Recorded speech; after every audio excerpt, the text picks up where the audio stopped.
Hello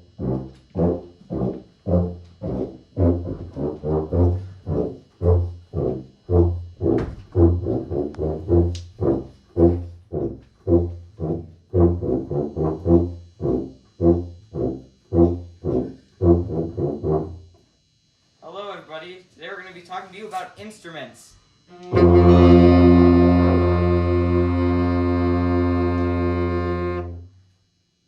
Hi, I'm Brock. I've been Alexander. I am currently Ryan. I'm Ashley. I might be Ollie Grace. And I'm Brock. Okay, so today we're going to be doing our speech on the brass, woodwinds, and strings instrument families and how they work compared to each other. So, vibration is one of the key components of all instrument and all sounds. So, any instrument will create vibration, whether that's moving air through a tube or moving a string back and forth. Vibration is a key component of all sound, and it will be produced if you walk on the ground. Footsteps are vibration, or in the case of instruments, when I pull a string using my bow, that will create a vibration. When air moves back and forth, as shown on this diagram, that is a longitudinal wave, and when that hits your eardrum will also oscillate, and that will send a signal to your brain telling you what the sound is. So all of our instruments will produce a oscillating frequency that gives a certain sound to the listener. Like you. You're special today. Woohoo! Another key component is resonance. Resonance is used in all instruments. It is used much less in more digital instruments like a keyboard or synthesizer, but it is used very widely in things like wind instruments or acoustic classical instruments like the guitar or cello. So when someone blows through a tuba, for example, the air will bounce around, and that sound will become trapped in there and bounce around and resonate, and then it will come out the end richer and louder. This also works for the saxophone and for my cello. So this is a saxophone invented by Aldous Sachs, one of the better Aldous in history. So basically, the saxophone and all single reed woodwind instruments, which we'll get to in a moment, work by basically taking a wet piece of wood and placing it up against a mouthpiece such as this, and using an armature such as this to produce a high pressure thing, causing the high pressure in your mouth, causing the reed to vibrate very fast, producing a sound, which without the instrument sounds a little like this. Now, there are a few different types of reeds, and a few different defining characteristics of reed. So there are two different materials reeds can be made out of. They can either be made out of a cane, a grass, which is what this reed is made out of, or plastic, such as the two on the left over there. There's also, which they are more durable and more resilient overall, but they're more pricey and don't sound quite as good. There's also two different types of reeds. There's a single reeds, such as a saxophone and clarinet, but there's also the oboe and bassoon, which use double reeds. Double reeds, instead of having a mouthpiece, vibrate against each other, but other than that, they're basically the same. But there's also, the other features are strength, which is how easily they vibrate, just the cuts overall. Now, there is one woodwind that doesn't use a reed, the flute. When I was in 6th grade, I played the flute, which makes me a much classified expert to know this is not a flute, this is a recorder. But if it doesn't use a reed, why is it called a woodwind? Well, back in my day, the flutes used to be made out of wood. They are not anymore. But why am I using a recorder? It's a great example to demonstrate how sound moves throughout the flute. So instead of blowing directly into this little slot here, you're actually just going to blow gently off the side of it, as it would look like in a flute. They have a very similar structure. And most of the air that you blow will go off the top, but the air that gets trapped inside, the air molecules are going to start bouncing around and colliding to each other, and when they do that, it's going to cause a vibration, and that vibration will be transmitted to your ears as sound. But where do the different pitches and keys and chords all come into play? Ryan will tell us about that now. Yeah. So all woodwinds, depending on if they're even if they're a flute, a saxophone, a clarinet, all of them, they use keys. Now, clarinets, you cover up holes using their fingers and use like buttons like this to cover them up, but they use a variety of them. Now, the saxophone uses just pads. Now, basically, when we press down all the fingerings like this, all the pads are closed, so the air can only escape at the end. So it spends quite a bit of time bouncing around and getting lower, which means the sound wave is much longer and therefore perceived as lower. But if we allow the air to escape early on, it doesn't have to spend a lot of time getting lower, and it will produce a high-pitched sound like this. So various combinations of these fingerings are used to produce all the different sounds instruments such as clarinets, all the woodwinds use, which means that people rely very little on their mouths to change pitch. Alright, so next up, we got brass instruments. And believe it or not, but they're made of brass. I Whoa! know, it's crazy. So brass instruments, just like woodwinds, use air in order to make sound. However, unlike woodwinds, a reed isn't vibrating against the mouthpiece. Instead, it is vibration in our lips that produces a sound wave. And vibration is somewhat like this. And a mouthpiece is more like this. And then, when you put it in the instrument, you got a note. Now, there's a few different ways to change these notes. The first way is to change your embouchure, which is basically just the shape of your mouth. So, if you tighten up your lips and make a tighter embouchure, you get a higher note. If you loosen your lips, you get a lower note. That's basically how embouchure works. Next up is valves. So, most brass instruments have valves. Valves are just like little buttons on here. If you press down a valve, it diverts the air from here, going through here, into these tubes on the end. These tubes make the instrument longer and give it a lower pitch.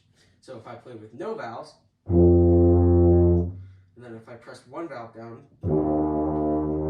you get a lower pitch. Now there's one last way to change pitch, and that's the tuning slides. These slides can be pulled out in order to make a lower note by lengthening the tube, or pushed in order to make a higher note. Now, I'm going to take out a valve, show you what it really looks like. A valve has pathways in it. It basically, when it's not pushed down, the air travels through the lowest pathway into the next valves. However, when you do push it down, it travels to the higher up pathways in order to go through a different pipe and then into the valves. And if you push it down, there's a spring at the bottom, so when you release it, it will pop back up. So while these two instrument families may seem incredibly different, like not all related, they both work via the same basic concepts. Some material, whether it's your lips or a reed, is vibrated using air in a mouthpiece, which then produces a sound, which then goes to an instrument that's length can be varied by the user to produce different notes. Same overall concept, just very different ways to execute it. But something that is very different is the strings, though. So string instruments are very different, and you'll see how on this next slide. So the pitches on string instruments are determined by the thickness, length, and tension of the string. You can see that if you've ever seen a string instrument, like a guitar will have 6 different strings, and we'll get to that later, but all of those strings have different notes that they play. Usually with string instruments, you will change the placement of your fingers to change the length of the string and change the pitch.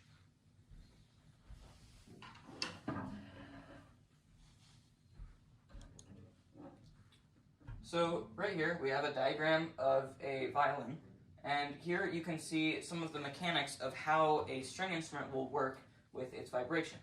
So when you press against a string, or pull against it, or even move it with the rosin on my bow, which sticks to it,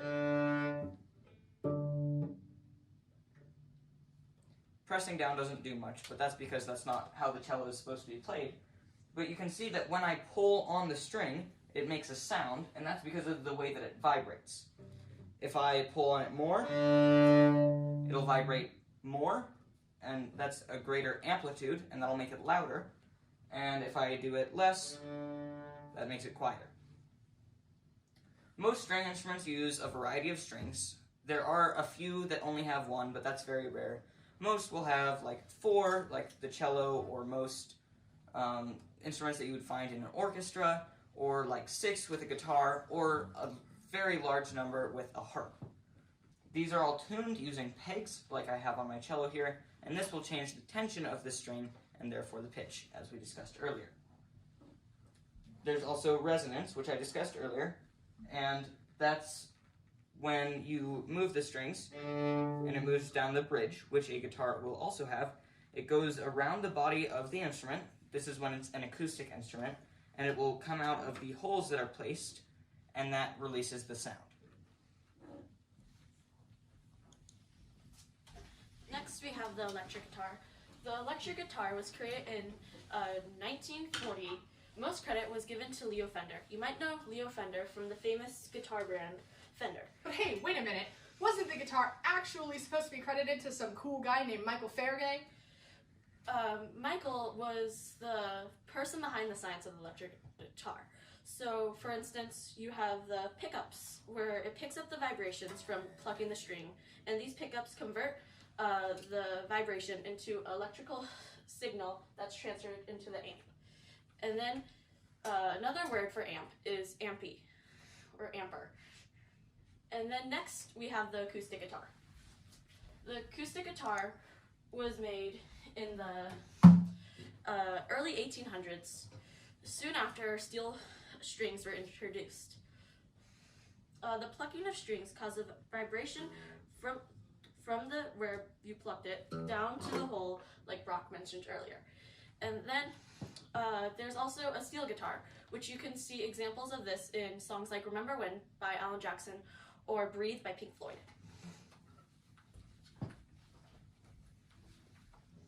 So, another super cool string instrument is the piano.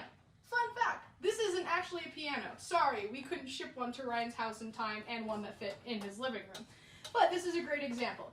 It's called a synthesizer, and the layout physically on the outside looks a lot similar to that of the piano. As Brock also mentioned earlier, the bridge in his cello. Grand pianos and acoustic pianos also have bridges, which is how they produce sound. But how does this work, might you ask?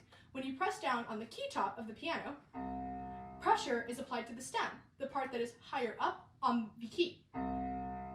It has more pressure on it. This will push down a hammer. The hammer in the guitar will then brush against the bridge. This will cause a vibration to a sound within the piano, producing different notes, because every single key on the piano has a different string. Pianos have 88 strings. Each one of them is tuned differently. Unlike the guitar or any other string instrument like the violin or the cello, moving your fingers does not adjust the length of the strings, as each string is already to its own length, as they are all tuned individually. Pianos also need to be tuned less due to this, only need to be tuned about once a year. But what is this? This is a synthesizer, which works completely different from every single instrument we talked here. Synthesizers do not produce acoustic vibrations. They produce, as I just looked up, electric vibrations. This works by using a VCO, also known as a voltage-controlled oscillator. This works when the electrical signals that are programmed into each keys are processed by the VCO. When they're processed by the VCO, it interprets the signal and then outputs the electric vibration. Based on how much you amplify the sound, I could do it quieter. Based on how much it amplifies, the VCO will receive and accordingly. But if you press harder, the VCO will receive this pressure and amplify it louder. Thank you for watching our speech. I don't know, the greatest song of all time. Hot cross pants! 5, 6, 4, 6, 2, 8.